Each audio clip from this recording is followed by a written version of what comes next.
Shalom dan salam sejahtera buat kita semua. Perkenalkan, nama saya Sebrina Modesta Sitorus. Saya dari kelas 11 MIPA 1. Dan di video ini saya akan menjelaskan tentang HIV atau AIDS.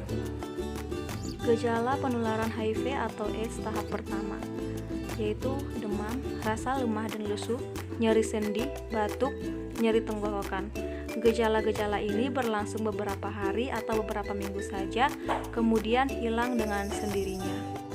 Adapun gejala lanjutannya yaitu demam berkepanjangan, penurunan berat badan lebih dari 30% dalam 3 hari, tubuh menjadi lemah hingga berpengaruh ke aktivitas sehari-hari, pembengkakan kelenjar di leher, lipat paha, dan ketiak, diare tanpa sebab, batuk dan sesak nafas lebih dari 1 bulan secara terus-menerus, dan yang terakhir adalah kulit gatal dan bercak-bercak kebiruan.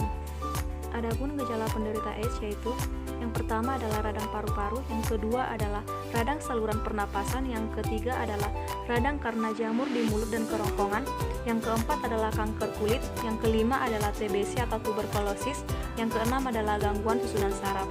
Umumnya penderita AIDS akan meninggal sekitar 2 tahun setelah gejala. Fase perkembangan HIV di dalam tubuh manusia, yang pertama ada window period, yang kedua adalah asimptomatik, yang ketiga adalah simptomatik, dan yang keempat adalah AIDS.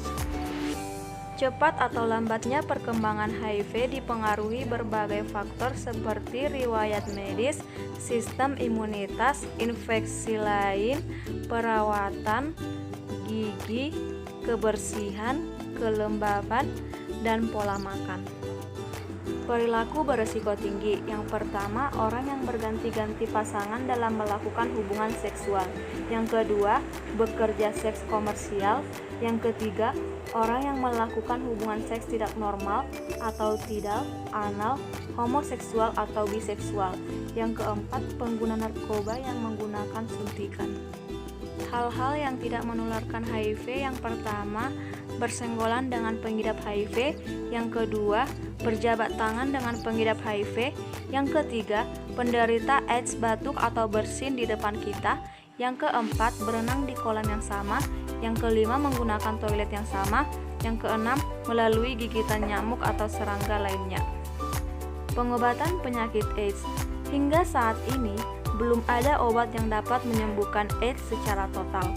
Hanya ada beberapa obat-obatan yang dapat menghambat perkembangan virus HIV dengan mencegah komplikasi virus tersebut dan memperbaiki fungsi tubuh penderita.